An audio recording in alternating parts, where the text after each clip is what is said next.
ప్రభును రక్షకుడైన యేసుక్రీస్తు శుభనామంలో మీ అందరికీ నా హృదయపూర్వకమైన వందనాలు. అదండి, ప్రార్థనతో వాక్యంలోకి వెళ్దాం.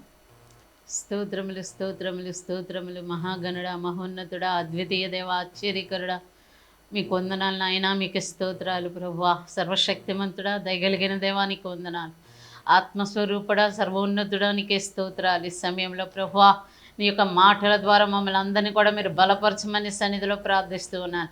దేవా, నీ యొక్క వాక్యము జీవము నాయన, జీవముతో నింపబడి దేవా, ప్రతి ఒక్క ఎండిన ప్రాంతాలను ప్రభు నశించిపోతున్న ఆత్మను సహితం నాయన బ్రతికించగలిగినది, జీవింప చేయగలిగిన అట్టి నీ వాక్కుల ద్వారా మాతో మా అందరితో కూడా మీరు మాట్లాడమని దేవానికే వందనాలు, దేవానికి వందనాలు. ఈ చిన్న ప్రార్థనని పాసన చేసుకోమని యేసునామములో అడిగి వేడుకుంటున్నాము తండ్రి, ఆమేన్. దేవునికి స్తోత్రాలు. ఎలా ఉన్నారు? బాగున్నారా?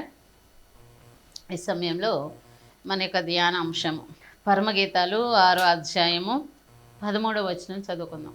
షూలమితి, రమ్ము రమ్ము, మేము నిన్ను ఆశ తీర చూచుటకై తిరిగి రమ్ము.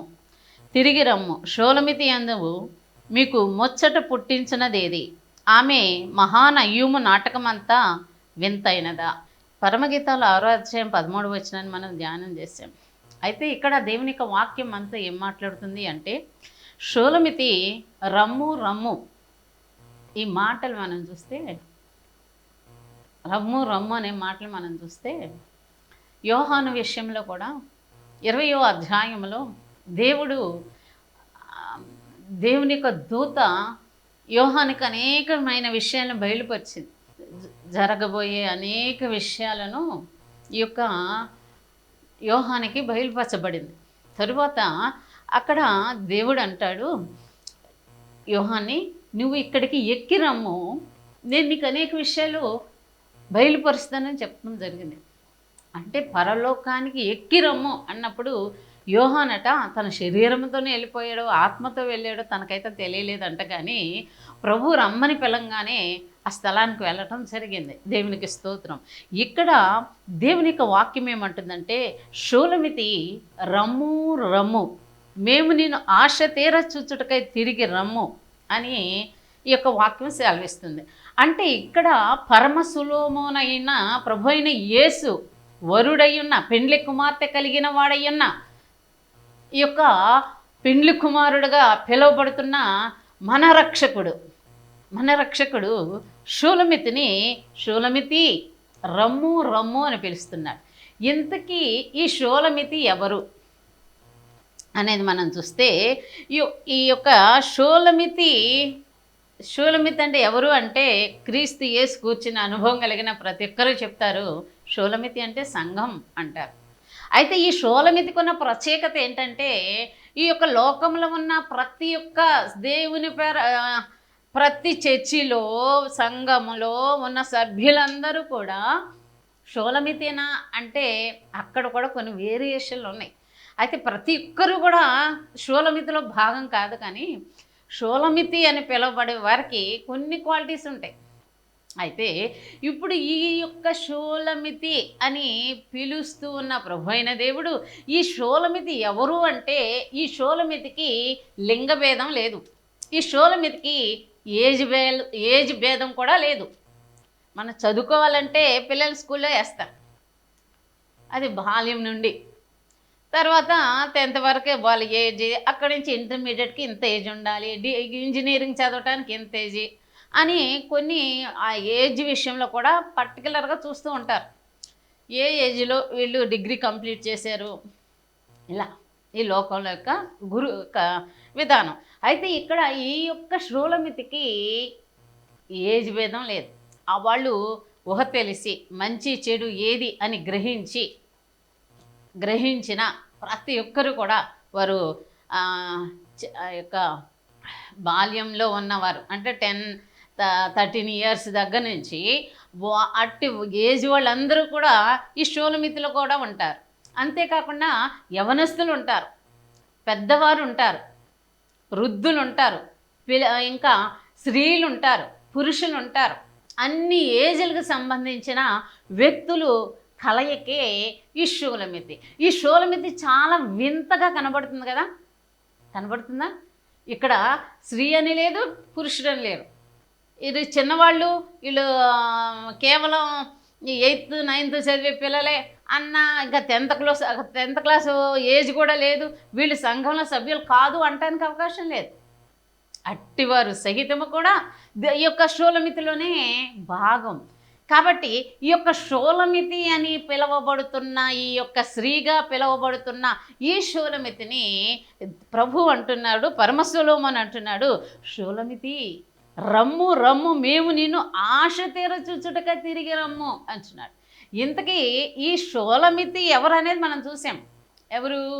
తనకొక ఏజ్ భేదం లేదని, లింగ భేదం లేదని ఈ యొక్క విధానంలో మనం చూసాం. అంతేకాకుండా ఈ షూలమితి ఎవరు అంటే, ప్రభు అయిన యేసు క్రీస్తుని అంగీకరించి, ఆయన నా కోసమే లోకానికి వచ్చాడని, ఆయన తన ప్రాణం పెట్టి నన్ను కొని ఉన్నాడని, నా పాపములన్నీ ఆయన రక్తంలో కడగబడిని అని, నా శాపములన్నీ ఆయన యొక్క బలియాగంలో తీర్చబడిందని, నా రుణమంతా కూడా ఆయన తీర్చాడని నేను నమ్ముతున్నాను అని విశ్వసించి బాప్తీసం పొందిన ప్రతి ఒక్కరు కూడా ఈ షూలమితిలోనే భాగం. దేవునికి స్తోత్రం, హల్లెలూయా. ఇంకా ముందుకెళ్తే ఆ యొక్క అలా విశ్వసించిన ప్రతి వారు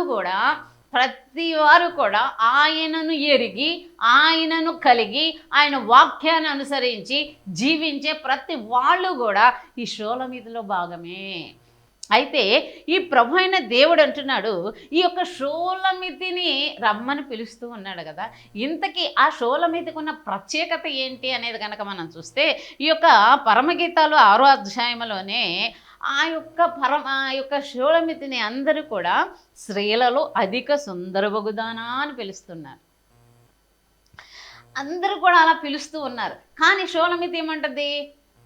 2వ అధ్యాయంలో, నేను నల్లని దానిని, నా యొక్క సహోదరులు నా మీద కోపపడ్డారు, నన్ను ఎండలో నేను ఇలా కాపరిగా వెళ్ళాను, నేను ఇలా నల్లగా అయిపోయాను, నా సౌందర్యాన్ని కోల్పోయానని బాధపడింది. కానీ ఇక్కడ ఇంకా కొంచెం ముందుకు వచ్చేటప్పటికి ఈమెను అందరు చూసిన వాళ్ళు అంటున్నారు, నీవు స్త్రీలు అనేక మంది ఉన్నప్పటికీ కూడా స్త్రీలలో నువ్వు సౌందర్యం గలదాని అంటున్నారు. అంతేకాకుండా తనని అందరూ కూడా ఈ యొక్క షూలమితి యొక్క తనకున్న సౌందర్యాన్ని, తనకున్న క్వాలిటీస్ని, తనకున్న ఆ యొక్క కెపాసిటీని చూసి అందరూ కూడా మెచ్చుకుంటున్నారట. అయితే ఈ యొక్క షూలమితిని చూసిన ప్రతి ఒక్కరు కూడా ఆ షూలమితిని మొదటిగా తనని అడిగారు, ఇంతకీ నీ ప్రత్యేకత ఏంటమ్మా అని అడిగితే షూలమితి అంటది, నేను పద్మములతో మేపుచున్న నా ప్రియుని దానను, అతడు నావాడు అని చెప్పింది. అందరూ తినే ఆహారం ఒకటైతే, నాకైతే ఒక ప్రత్యేకమైన ఆహారం పెడతాడు నా యొక్క ప్రభు అని చెప్తుంది. ఏంటి ఆ ప్రత్యేకత అంటే, అందరినీ కూడా చక్కటి లేత చిగుళ్ళతో తినిపించి మేపినా కానీ మేపుతూ ఉంటారు, లేదా ఆకులతో గడ్డితో వీటితో తన యొక్క పశువుల్ని మేపుతూ ఉంటారు, తన యొక్క గొర్రెలు మేపుతూ ఉంటారు. కానీ నా ప్రియుడైతే నాకు ఒక ప్రత్యేకమైన పద్మములతో, అందులో కూడా తేనెను ఒలికింపచేస్తూ ఉన్న అటువంటి ఒక శ్రేష్టమైన, అలా ఆ యొక్క పుష్పాలను తింటుంటే అందులో నుండి మకరందాన్ని కారుతూ ఉంటే అటువంటి మధురమైన రీతిలో శ్రేష్టమైన ఆహారముతో ఆయన నన్ను పోషిస్తున్నాడు, ఆయన నన్ను నడిపిస్తూ ఉన్నాడు, ఆయన నా యొక్క ఆహారం శ్రేష్టంగా ఉంటుంది, నన్ను ప్రేమించే విధానంలో కూడా ఒక ప్రత్యేకత ఉంది అని చెప్తూ ఉంది. అయితే తను అలా చెప్తూ ఉంది. అంతేనా అంటే దాని కింద వచనంలోనే ఆ పరమసొలొమోను అంటాడు, నాసకి అని పిలుస్తూ ఉన్నాడు. నాసకి, అసలు ఆ వర్డ్ ఎంత అద్భుతంగా ఉంటుందో కదా. నాసకి నీవు తీర్షా పట్టణం వలె సుందరమైన దానవు, యెరూషలేమంతా సౌందర్యవంతురాలు, టెక్కములనెత్తిన సైన్యం వలె భయము పుట్టించుదానవు అంటున్నాడు. అంతకితం ఈ షూలమితి విషయంలో కొన్ని వీడియోలు ఉన్నాయి, దేవునికి స్తోత్రం, వీలైతే చూడండి. మరొకసారి దీన్ని జ్ఞాపకం చేసుకుందాం. అయితే ఇక్కడ అంటున్నాడు ప్రభు, నీవు తీర్షా పట్టణం వలె సౌందర్యవంతురాలు. అంటే కొన్ని పట్టణాలు మనం చూస్తే చాలా బాగుంటాయి కదా, అక్కడుండి ఆ ఉద్యానవనాలు, అక్కడున్న ఆ యొక్క భవనాలే కానీ, ఆ రోడ్లే కానీ, కొన్ని మనం పట్టణాలు వెళ్తే అవన్నీ కూడా చాలా అద్భుతంగా కనపడతా ఉంటాయి. మనోళ్ళంతా ఈ మధ్యన అనేకమైన ఫారెన్ దేశాలు వెళ్ళిపోతూ ఉన్నారు, అమెరికా ఇవన్నీ. ఆ యొక్క దేశాలన్నీ కూడా చాలా సౌందర్యంగా, చాలా చక్కగా కనబడుతూ ఉంటాయి. అయితే ఒక అందమైన పట్టణం, సౌందర్యం కలిగిన పట్టణం ఎంత చక్కగా కనబడద్దో ఈమె అలాగూ కనబడుతుందట, కట్టబడినట్లుగా. ఎలా కట్టబడినట్టు? ఒక నిర్మాణం కట్టాలంటే దానికి ఎన్నెన్నో అవసరమై ఉంది కదా. ఈ భూలోకంలో మన యొక్క పురాతనమైన కట్టడాన్ని మనం పరిశీలన చేస్తే గిన్నీస్ బుక్లో రాశారు ఈ మధ్యన 2005లో అనుకుంటా, ప్రపంచ వింతల్లో కొన్ని కట్టడాలు అని. అందులో మన దేశానికి సంబంధించింది కూడా ఒక తాజ్మహల్ ఉంది. అలాగే చైనాలో వాలు, ఆ దేశానికి కట్టిన చైనా వాలు అదంటే ఒక ప్రత్యేకత సంతరించుకుందని, అట్లా కొన్ని వాటిని ఈ యొక్క అమెరికాలో ఉన్న స్టాచ్యూ ఒకటి, ఈ అన్నిటిని కూడా ఆ కట్టడాలుగా నిర్మించి అవి చాలా ప్రఖ్యాతిగాంచినవి అనేసి ఆ రోజుల్లో ఈ మధ్యన వాటికి ఒక గొప్ప ఘనతనిచ్చి గిన్నిస్ బుక్ ఎక్కించి అవి ప్రపంచ వింతల్లోనే 7 వింతలని పెట్టారు. అలా ఒక్కొక్కటి చేసుకుంటూ వచ్చారు. అయితే ఇక్కడ ఈ యొక్క స్త్రీ అట, ఈ సంఘం అనే స్త్రీ అట చాలా తీర్షాపట్టణం వల్లే సౌందర్యంగా కనబడుతుందట. కొన్ని ప్రాంతాల్లో అన్నీ కూడా పూరిళ్ళు ఉంటాయి, కొన్ని ప్రాంతాల్లో అన్నీ కూడా పెంకుటిళ్ళు కనబడుతున్నాయి, కొన్ని ప్రాంతాల్లో అన్నీ కూడా చెక్కతో నిర్మించిన వాటిని కనపడుతుంది, కొన్ని అన్నీ కూడా అపార్ట్మెంట్లుగా గొప్ప ఈ కట్టడాలు కూడా మనం చూస్తూ ఉంటాం. ఏదేమైనా కానీ ఆ కట్టడంలో కట్టే విధానంలో ఉన్న ఆ సౌందర్యం చాలా వేరుగా కనబడుతుంది. అయితే ఆ రీతిగా ఈ యొక్క షూలమితి కనబడుతుందంట. అంతేకాకుండా యెరూషలేమంత సౌందర్యం కూడా తనలో ఉందట. యెరూషలేములో ఏమంత సౌందర్యం ఉంది అంటే ఆ యొక్క దేశంలో చాలా సౌందర్యం ఉందట. దేవునికి స్తోత్రం. అక్కడ అన్ని రాళ్ళు రప్పలే, అయినా కానీ పంటలు బాగా పండుతాయి. హల్లెలూయా. అయితే ఇక్కడ దేవుని యొక్క వాక్యం అంటుంది, టెక్కములెత్తిన సైన్యం వలె భయం పుట్టించు దానిగా నువ్వు కనబడుతున్నావు అని చెప్తున్నారు. ఇంకా నీ కనుదృష్టి నా మీద ఉంచకము, అది నన్ను వశపరుచుకొనును అని చెప్తున్నాడు దేవుడు. నీ కనుదృష్టి నా మీద ఉంచకము, అది నన్ను వశపరుచుకుంటుంది అని చెప్తున్నాడు. అదేంటి?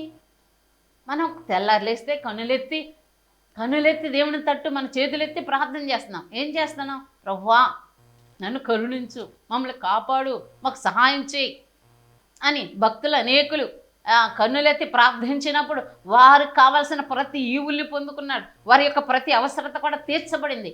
అయితే ఇక్కడ ప్రభు అంటాడు, ఓ షూలమితి నీ కనుదృష్టి నా మీద నిలపకు, అది నన్ను వశపరుచుకుంటుంది అని చెప్తున్నాడు. అంటే ఒక మనిషి యొక్క ప్రార్థన, ఒక మనిషి యొక్క విజ్ఞాపన, ఈ సంఘం, ఈ షూలమితి యొక్క ప్రార్థన, ఈ షూలమితి యొక్క కనుదృష్టి ఆ దేవుని వైపు ఎప్పుడైతే తను కన్నులెత్తి చూస్తూ ఉందో ఆ యొక్క కన్నులెత్తి చూసే అనుభవము ఆయన అటు వసిపోచేసుకుంటుందట. ఇలా ఎక్కడైనా జరిగిందా? జీవగ్రంథంలో పాత నిబంధన, కొత్త నిబంధన, ఈ రాకడ యొక్క వర్తమానాలు, ఇన్ని పుస్తకాలలో మనకెక్కడైనా ఎవరైనా ఇలా వసిపరుచుకున్న విధానం కనపడిందా అంటే ఎందుకు లేదు? కనపడింది. ఎక్కడ చెప్పండి? దేవునికి స్తోత్రం. ఆదికాండం 37వ అధ్యాయంలో యాకోబు యొక్క జీవితాన్ని మనం పరిశీలన చేస్తే 32వ అధ్యాయంలో ఇక్కడ 24 వచనం దగ్గర నుంచి 28వ వచనం వరకు మనం చూస్తే ఇక్కడ ఏముందంటే, యాకోబు ఒక్కడి మిగిలిపోయాను, ఒక నరుడు తెల్లవారు వరకు అతనితో పెనుగులాడాను, తాను అతనిని గెలవకుండుట చూసి తొడగూటి మీద అతనిని కొట్టెను. అప్పుడు అతడు ఆయనతో పెనుగులాడుట వలన యాకోబు తొడగూడు వసిలెను. ఆయన తెల్లవారుచున్నది కనుక నన్ను పోనిమ్మని అతడు, నీవు నన్ను ఆశీర్వదించితేనే గాని నిన్ను పోనీయనెను. ఆయన, నీ పేరేమని అడుగగా అతడు యాకోబు అని చెప్పాను. అప్పుడు ఆయన, నీవు దేవునితోనూ మనుషులతోనూ పోరాడి గెలిచితివి గనక ఇక మీదట నీ పేరు ఇశ్రాయేలే గాని యాకోబు అనబడదని చెప్పాను. ఇక్కడ మన చదివిన భాగంలో ఈ యొక్క యాకోబు ఒక్కడు మిగిలిపోయి అందరినీ కూడా ఆ యొక్క రేవు ఎబ్బోకు రేవు దాటించేసి వాళ్ళందరినీ కూడా పంపించేసేసి తన భార్యలను బిడ్డలను తను కలిగిన సంపదను ఆ యొక్క పశు సంపదను పనివారిని అందరినీ కూడా రేవు దాటించేసి ఆయన మాత్రం అక్కడ నిలిచిపోయి ప్రార్థించడం మొదలుపెట్టాడట. ఎందుకు అక్కడే ప్రార్థించాడు? ఆయన కూడా దాటి ప్రార్థించవచ్చు కదా అంటే అక్కడ ఒక దర్శనం చూశాడు ఆయన. మొదటిగా మనం చూస్తే కనుక ఈ 32వ అధ్యాయంలో యాకోబు తన త్రోవను వెళ్ళుచుండగా దేవదూతలను అతడు ఎదుర్కొన్నాడట. అయితే అక్కడే మోకరించి ఈయన ప్రార్థించడం మొదలుపెట్టాడు. ప్రార్థించడం మొదలుపెట్టేటప్పటికీ ఆ తెల్లారిపోతుంది. ఈయన చేస్తూనే ఉన్నాడు, ప్రేయర్ చేస్తూనే ఉన్నాడు.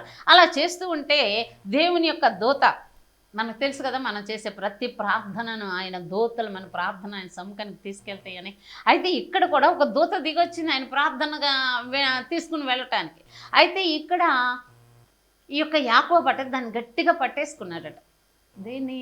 ఆ దూతని పట్టేసుకుని వదలతలేదంట. అయితే ఈయన ఈ యొక్క దూత అంటుంది, నన్ను విడిచిపెట్టు. నరుడు తెల్లవారు వరకు అతనితో పెనుగులాడుతున్నాడు. నన్ను దీవించయ్య, నన్ను ఆశీర్వదించయ్యా నన్ను అంటూ ఆయనని పట్టుకుని వదలతలా ఇదే ప్రార్థన చేస్తూ ఉన్నాడు.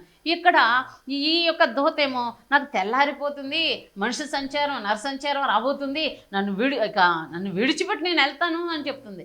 అంటే అబ్బెబ్బే లేదు నువ్వు నన్ను నిశ్చయంగా ఆశీర్వదిస్తే తప్ప నేను నిన్ను విడిచిపెట్టను అంటున్నాడు. ఏంటిది? ఒక్కని యొక్క ప్రార్థన దేవుని యొక్క దూతలను కూడా అలా కట్టి పడవేయగలిగిన, అలా బంధించగలిగిన శక్తి ఉందా అంటే ఉందనే చెప్తుంది ఇక్కడ వాక్యం. ఒక్క దూత 1,80,000 మందిని హతమార్చిన దూత ఇక్కడ ఈ యొక్క ప్రార్థనాపరుడికి విధేయత, ప్రార్థనాపరుని గెలవలేకపోయిందట. ఆయన్ని వదిలించుకుని బయటకు రాలేకపోయిందట. కాబట్టే నన్ను వెళ్ళని అని బతిమాలుతుంది, అడుగుతుంది. నన్ను వెళ్ళని తెల్లారిపోతుంది అంటే ఈయనేమంటున్నాడంటే నన్ను ఆశీర్వదిస్తేనే తప్ప నేను నిన్ను వెళ్ళనేమని అంటున్నాడు. అంటే ఆ దూతను గట్టిగా పట్టుకున్నాడా? ఒక దూతను పట్టుకోగలిగిన కెపాసిటీ మనుషులకు ఉంటుందా? ఆలోచించండి. కానీ ఒక్కరి యొక్క ప్రార్థన దేవుని వశపరుచుకుంటుంది అన్నట్లుగా నీ కనుదృష్టి నా వైపు ఎత్తకము, అది నన్ను వశపరుచుకుంటుంది అని పరమ సొలొమోను పలికినట్లుగా ఇక్కడ యాకోబు ఆయన కనుదృష్టి అంతా కూడా దేవుని మీద నిలిపేశాడు. నన్ను ఆశీర్వదించి రాత్రి అని దేవుని సన్నిధిలో పెనుగులాడుతున్నాడు. కేవలం అంత బలాఢ్యుడై ఉన్న దూత కూడా లోబడిపోయింది. ఇంకా అతన్ని విడిపించుకోవటానికట నువ్వు ప్రార్థనాపు అనేసి ఒక గట్టిగా తన్నటం కూడా జరిగింది. ఆయన యొక్క తొడ యొక్క నరం బెనిగిపోయి అప్పటి నుంచి ఆయన కుండతం మొదలుపెట్టాడు. అయినప్పటికీ కూడా వదలలేదట. అందుకని నువ్వు మనుషులతోనూ దేవునితోనూ పోరాడి గెలిచితివి కాబట్టి ఇక నుంచి నీ పేరు ఇశ్రాయేలే కానీ యాకోబు అనబడదు అంటున్నారు. ఈ యొక్క ఇశ్రాయేలు జనాంగాన్ని కళ్ళ ఎదుట ఈనాడు మనం చూస్తూనే ఉన్నాం. ఇజ్రాయేల్ దేశాన్ని మనం చూస్తూనే ఉన్నాం. ఇజ్రాయేలు అనే పేరుకు అర్థము పోరాటం, ఎప్పుడు నిత్యము యుద్ధాలే. వారి యొక్క ఇశ్రాయేలీల యొక్క జీవిత అనుభవంలో అనేక శ్రమలు వాళ్ళకే సంభవిస్తున్నాయి, అనేకమైన పోరాటాలు వస్తున్నాయి. అయినప్పటికీ కూడా వారు అనేకమైన యుద్ధాలు చేస్తూనే ఉంటున్నారు. నిజంగా ఆనాడు ఇశ్రాయేలు పొందిన ఆ పేరు, ఇశ్రాయేలు అంటే పోరాడువాడు అని. ఇప్పటికీ కూడా పోరాడుతున్న రక్తం వాళ్ళది. దేవునికి మహిమ కలుగును కాక. చెడు మీద పోరాడతారు, అంతేకాకుండా దేవునికి వ్యతిరేకంగా నడుచుకునే బయలుకు సంబంధించిన వ్యక్తుల మీద కూడా ఈ యొక్క ఇజ్రాయేల్ ప్రజలు పోరాడుతూ ఉన్నారు. దేవునికి స్తోత్రం. అయితే ఈ యాకోబు ప్రార్థన దేవుని వశపరుచుకుంది, అవునా కదా? వశపరుచుకుంది. లేకపోతే ఏ దూతను మనం ఆపగలుగుతాం? ఎవరిని, ఒక మనిషినే మనం ఆపడం కష్టం కదా. నేను వెళ్ళిపోతా చిన్నపిల్లలు స్కూల్లో ఉండమంటే వాళ్ళని కొత్తగా జాయిన్ చేసినప్పుడు వాళ్ళు ఉండకపోతే వాళ్ళని బలవంతంగా కూర్చోబెడతాం ఎంత కష్టమైపోతుందో. అయితే ఇక్కడ దేవుని యొక్క దూతను ఆపటం ఎంత కష్టమండి. అయినప్పటికీ కూడా దేవుని యొక్క విషయంలో దేవుని మీద నిలిపే ఆ కనుదృష్టి ఆయన్ని మనం ఒసిపుచ్చుకున్న వారిగా అయిపోతామట. కాబట్టి ఇక్కడి నుంచి ఇశ్రాయేలు ఏ విధంగా పోరాడాడో, ఏ విధంగా పెనుగులాడాడో, అటువంటి పెనుగులాట ప్రార్థన మనలో, మన జీవితాల్లో, మన కుటుంబాల్లో, మన సంఘాల్లో, మన వ్యక్తిగతమైన అనుభవాల్లో ముఖ్యంగా అది కనబడినప్పుడు సమస్తాన్ని మనం జయించుకోగలుగుతాము అన్నట్లుగా దేవుని యొక్క లేఖనం సెలవిస్తుంది. కాబట్టి ఆయనను వశ్యపరుచుకోగలిగిన కృప ఎవరికి ఉంది అంటే షూలమితికి ఉంది. దేవునికి స్తోత్రం, హల్లెలూయా. అయితే ఆయన అంటున్నాడు, నీ కన్ను దృష్టి నా మీద ఉంచకము, అది నన్ను వశపరుచుకున్నాను. నీ తల వెంట్రుకలు గిలాదు పర్వతం మీద మేకల మందను పోలి ఉన్నాయని చెప్తూ ఉన్నాడు. తల వెంట్రుకలు, తలలో నుంచి మొలుసుకొచ్చే వెంట్రుకలు అంటే అక్షరార్థంగా కాదు, కానీ ఆధ్యాత్మికంగా మనిషి యొక్క ఆలోచనలు, తలంపులు అనేకమైన పుడతా ఉంటాయి. కానీ షూలమితి యొక్క ఆలోచనలన్నీ కూడా చాలా ప్రయోజనకరంగాను, దీవెనకరంగాను, ఆశీర్వాదకరంగాను, దైవికమైన ఆలోచనలతో నింపబడి ఉంటుందంట. దేవునికి స్తోత్రం. అట్టి ఆలోచన విధానాన్ని చూసి దేవుడు ఆ పరమ సొలొమోను ఈ షూలమితిని ఎంతగా ముచ్చటపడుతున్నాడు కదా. దేవునికి స్తోత్రం, హల్లెలూయా. ఇంకా అంటున్నాడు, నీ పలు వరుస కత్తెర వేయబడినవి, కడుగబడి ఇప్పుడే పైకి వచ్చినవై జోడు జోడు పిల్లలు కలిగి ఒక్క దాన్నైనా పోగొట్టుకొనకుండా సుఖగమ్ముగా ఉన్న గొర్రెల కడుపులను పోలి ఉన్నది అని చెప్తున్నాడు. దేవునికి స్తోత్రం. పలువరుసట కత్తెర వేయబడిందట. అంటే మన యొక్క మాటలు, నోటిలో నుండి వచ్చే ప్రతి మాటల విషయాల్లో ఆ లోక సంబంధమైన వ్యక్తులు ఏ మాట అయినా మాట్లాడేస్తారు, ఎలాగైనా మాట్లాడేస్తారు. కానీ మనమైతే మన మాటల విషయంలో, మన యొక్క ప్రవర్తన విషయంలో జాగ్రత్త కలిగి ఉంటాం కదా.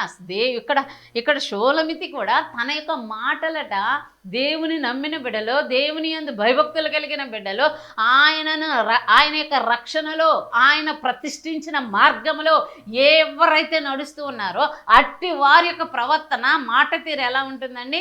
అమ్మో ఇలా మాట్లాడకూడదు, అలా మాట్లాడకూడదు, అలా తిట్టకూడదు, అలా ఉండకూడదు. సాధ్యమైన వరకు మన సమాధానంతోనే ఉండాలి, ప్రేమనే కనపరచాలి, నీతియుక్తమైన ఫలాలు మాత్రమే మనం ఫలించాలి.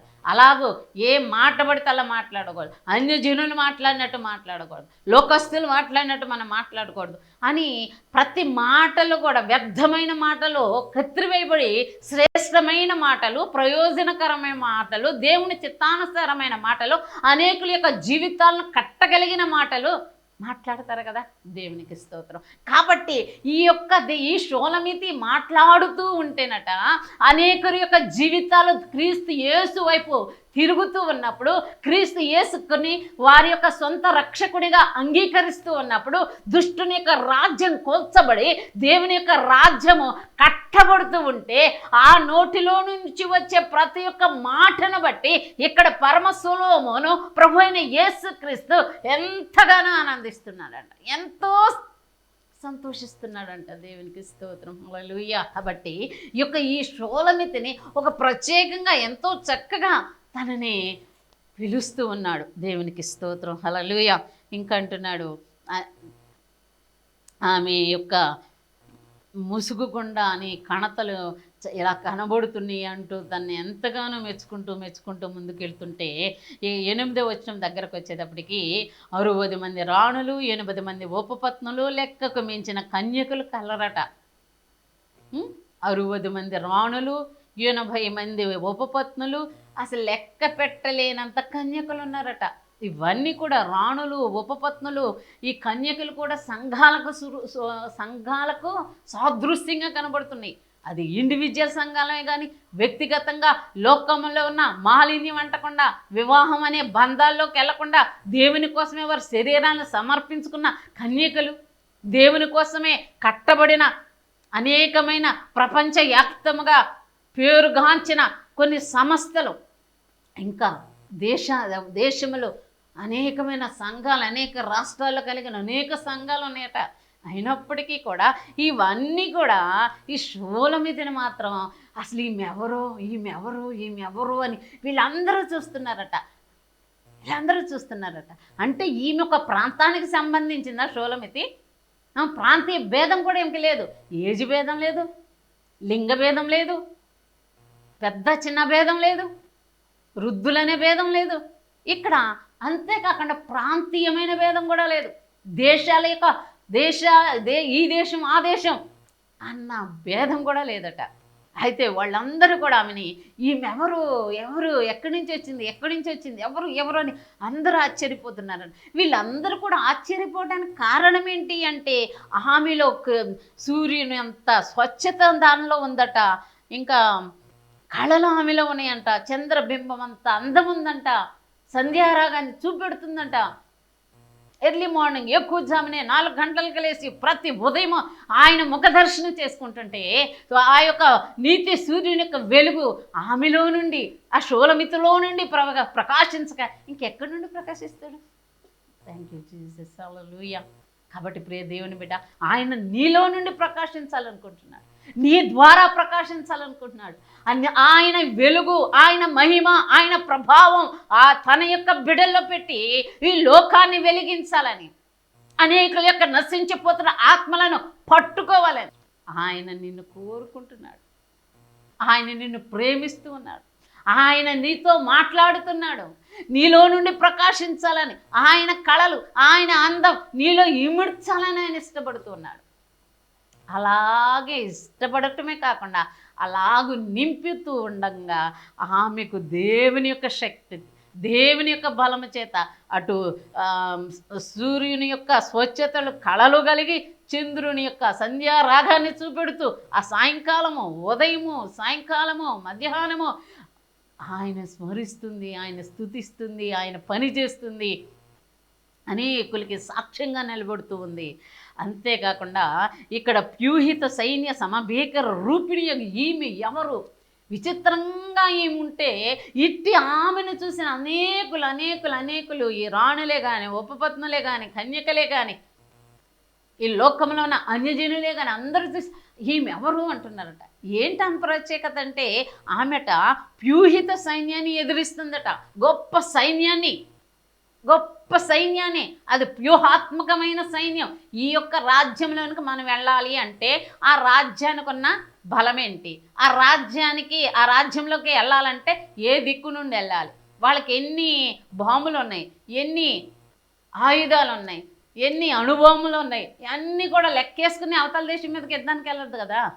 అటువంటి పరిస్థితుల్లో ఈ యొక్క షూలమితి అందరినీ కూడా భయపెట్టేలాగున ప్రణాళికబద్ధంతో వచ్చిన సైన్యాన్ని కూడా ఎదిరిస్తుందట. ఏమివ్వరు అసలు అంత సైన్యాన్ని గజగజలాడిస్తుందని అందరూ ఆశ్చర్యపోతున్నారట ఈ షూలమితిని చూసి. అంతే కదా, దేవదేవుడు ఏమన్నాడు? సంఘం ఎదుట ఏ యొక్క శక్తి కూడా నిలబడదట, ఏ శక్తి నిలబడదట. కాబట్టి నీవు సంఘములో ఒక భాగమైతే నీ ఎదుట కూడా, నా ఎదుట కూడా ఏ విధమైన దురాత్మ ప్రభావాలు, బలహీనపరిచే దయ్యపాత్మలు కూడా పారిపోవలసిందే. కానీ అది ఎంత సైన్యాన్ని తీసుకుని వచ్చినా దేవుడు ఘన విజయాలు ఇచ్చి ఆశ్చర్యకరమైన కార్యాలు జరిగించి ఆయన రాజ్యాన్ని కట్టే దేవుడుగా తన వారి పక్షంగా ఉన్నాడు, తన సంఘం పక్షంగా ఉన్నాడు. దేవునికి మహిమ కలుగునుగాక, హల్లెలూయా. కాబట్టి ఈ యొక్క షూలమితి విషయంలో దేవుడు ఏమంటున్నాడంటే, నీవు ఇంతగా నన్ను సంతోషపెడుతున్నావు, ఇంతగా నిన్ను చూసి ఆనందిస్తూ ఉన్నాను, ఇంకా షూలమితి ఇంకా దూరంగా ఉండటం ఎందుకు? రమ్ము నిన్ను ఆశ తీరచుటకై, చూచుటకై తిరిగి రమ్ము. దేవునికి స్తోత్రం, హల్లెలూయా, హల్లెలూయా, హల్లెలూయా. కాబట్టి ఈ యొక్క షూలమితిని ఆయన పిలుస్తూ ఉన్నాడు. నిజముగా ఆయన 2000 సంవత్సరాలలో క్రితం ఆ యొక్క ప్రభు సెలవిచ్చినట్లుగా నేను వస్తాను, నేను మిమ్మల్ని తీసుకెళ్తానని చెప్పినట్లుగానే, ఆయన వాక్యం సెలవిచ్చినట్లుగానే ఆయన త్వరగా రాబోతున్నాడు. అలా సిద్ధపడదాం. తండ్రి తన మాటలు దీవించునుగాక, హల్లెలూయా.